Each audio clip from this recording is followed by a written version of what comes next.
கிறிஸ்து இயேசுக்குள் வாழ அழைக்கப்பட்ட அனைத்து சகோதர சகோதரிகளுக்கும் தேவனால் கிருபையும் தேவ ஆவியின் ஞானமும் உண்டாவதாக. இன்னைக்கு நம்ம பார்க்க போற சத்திய வசனத்தின் சத்தியங்கள்ல எந்த வசனத்தை பற்றி நம்ம பார்க்க போகிறோம் என்றால், மார்க் எழுதின சுவிசேஷத்துல 6ஆம் அதிகாரத்துல வசனங்களை வாசிக்க கேட்போம். வசனங்கள் 14ஆம் வசனத்திலிருந்து வாசிப்போம். அவருடைய பேர் பிரசித்தமானபடியினால் ஏரோது ராஜா அவரை குறித்து கேள்விப்பட்டு, யோவான் ஸ்நானன் மரித்தோரிலிருந்து எழுந்தான், ஆகையால் அவனிடத்தில் இந்த பலத்த செய்கைகள் விளங்குகிறது என்றான். சிலர் அவர் எலியா என்றார்கள். வேறு சிலர் அவர் ஒரு தீர்க்கதரிசி அல்லது தீர்க்கதரிசிகளில் ஒருவனைப் போல் இருக்கிறார் என்று சொன்னார்கள். ஏரோது அதை கேட்டபொழுது, அவன் நான் சிரச்சேதம் பண்ணின யோவான் தான், அவன் மரித்தோரிலிருந்து எழுந்தான் என்றான். இந்த வசனங்களை தான் இன்னைக்கு நம்ம பார்க்க போகிறோம். அதாவது ஏரோது யாரை பற்றி கேள்விப்படுறான்? ஆண்டவராக இயேசுவை பற்றி கேள்விப்படுறான். கேள்விப்பட்டதுக்கப்புறம் என்ன அவனுக்கு ஒரு பயம் வருது அப்படின்னு பார்த்தோன்னா, நிறையா பேர் இவர் தீர்க்கதரிசி, இவர் ஒரு எலியாவாக இருக்கலாம், ஏன்னா எலியா தான் திரும்ப வருவார் அப்படின்னு சொல்லப்பட்டிருக்கு இல்லையா, அதனால எலியாவாக இருக்கலாம் அப்படின்ட்டு ஒவ்வொருத்தவங்களும் ஒன்று ஒன்று சொல்கிறாங்க. ஆனால் ஏரோது ராஜா என்ன சொல்கிறான்? இது நான் சிரச்சேதம் பண்ணின யோவான் ஸ்நானன் அப்படின்னு சொல்கிறான். இப்போ பார்த்தோன்னா இவனுக்குள்ளே என்ன ஒரு கேள்வியோ பயமோ என்னன்னா, இவன் தான் யோவான் ஸ்நானனை கொலை பண்ணான். அதை பற்றின ரகசியத்தையும் அதை பற்றின சத்தியத்தையும் நம்ம அடுத்த சத்தியத்தில் நம்ம பார்ப்போம். அதாவது இவன் கொலை செஞ்சது யோவான் ஸ்நானனை. அப்போ மரித்தோரிலிருந்து எழுந்து மீண்டும் இயேசுவை தான் அந்த யோவான் ஸ்நானன் அப்படின்னு நினச்சிட்டு அவன் சொல்கிறான். இதில் நம்ம என்ன பார்க்க வேண்டிய விஷயம் அப்படின்னு பார்த்தோன்னா, ஏரோது நல்லவன் கிடையாது. அவன் எப்படிப்பட்ட ராஜா அப்படிங்கிறது தெரியும். யோவான் ஸ்நானனை கொலை பண்ணியிருக்கான். மீண்டும் இயேசுவை கொலை செய்வதற்கும் அவன் என்னவாவான், ஏதுவாக இருப்பான். அவன் ஒரு நியாயமாவோ இல்லை தேவனுக்கு பயந்தவனோ கிடையாது. அவன் ஒரு தற்பெருமையில் இருக்கிறவன். அப்படிப்பட்டவன் கூட எப்படி யோசிக்கிறான் அப்படின்னா, யோவான் ஸ்நானன் மீண்டும் வந்திருப்பாரோ, நான் சிரச்சேதம் பண்ணின யோவான் ஸ்நானன் தான் இவரோ அப்படின்ட்டு ஒரு பயம் வருது. இதை எதுக்கு நம்ம ஒரு சத்தியமாக இதுக்குள்ளே என்ன இருக்க போகுது அப்படின்னு நம்ம யோசிக்கலாம். ஆனால் இதுலேயும் நம்ம யோசிக்க வேண்டிய ஒரு காரியம் இருக்குது. என்ன அப்படின்னு பார்த்தோன்னா,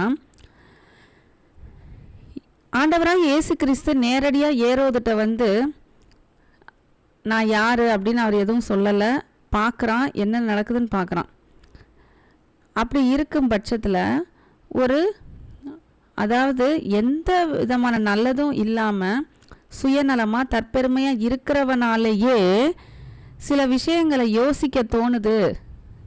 அதாவது யார் ஆண்டவரிடம் வந்தது, யார் உண்மையிலேயே சத்தியம் உள்ளவர்கள் அப்படிங்கிறத அவனாலேயே யோசிக்க முடியுது. இதை தான் இங்கே நம்ம யோசிக்க வேண்டிய காரியம்.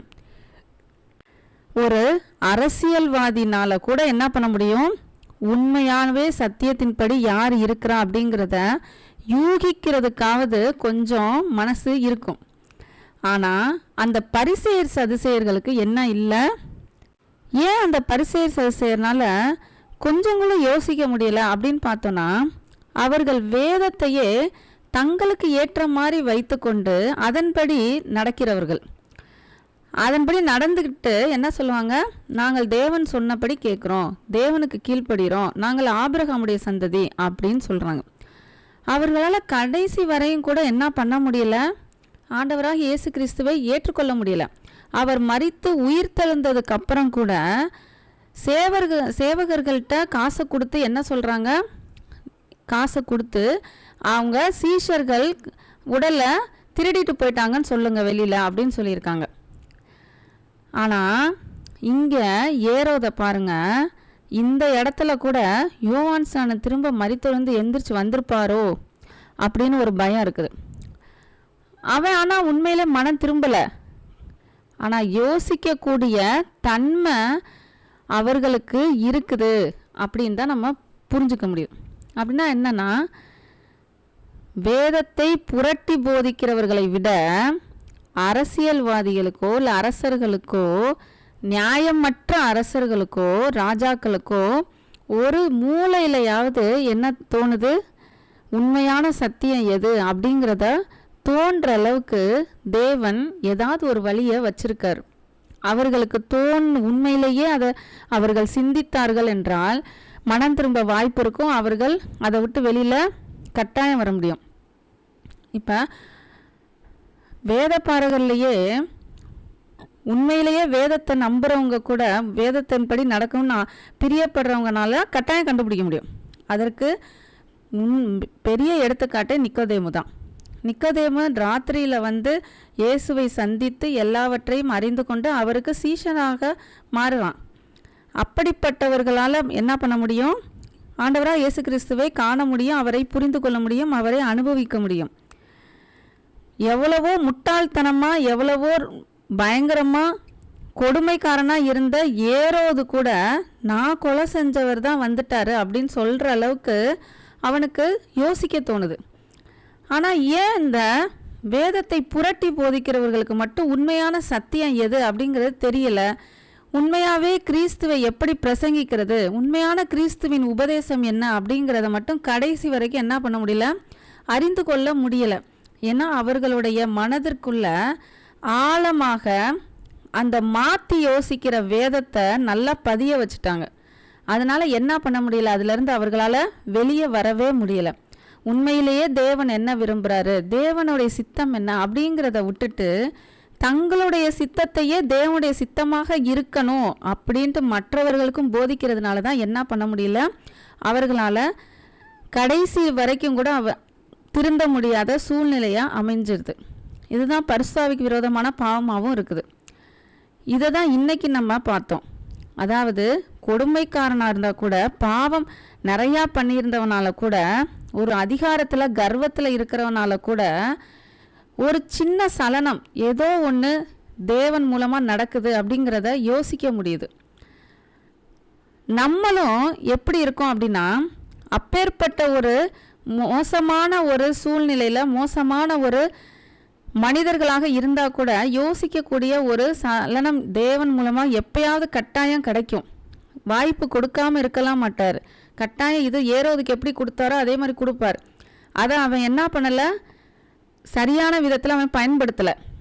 அவன் மீண்டும் என்னவாயிட்டான், அவனுடைய வழியில் தான் இருந்தான். ஆனால் இவர்கள் பரிசேயர்களுக்கு அவர் எவ்வளவு வாய்ப்பு கொடுத்தாலும் அவர்கள் அந்த வாய்ப்பை எல்லாம் என்ன பண்ணிட்டாங்க, தங்களை விட்டு அகற்றி விட்டு அவர்களுக்கு என்ன தோணுதோ அதை தான் பண்ணிக்கிட்டாங்க. இன்றும் அப்படி தான் நடக்கின்றது. பல சபைகளில் உண்மையிலேயே கிறிஸ்துவை எப்படி நாம் அறிந்து கொள்வது அப்படிங்கிறத விட்டுட்டு நமக்கு ஏற்ற மாதிரி எப்படி கிறிஸ்துவை வைத்து கொள்ளலாம் என்று தான் இன்று ஓடிக்கொண்டிருக்கிறது.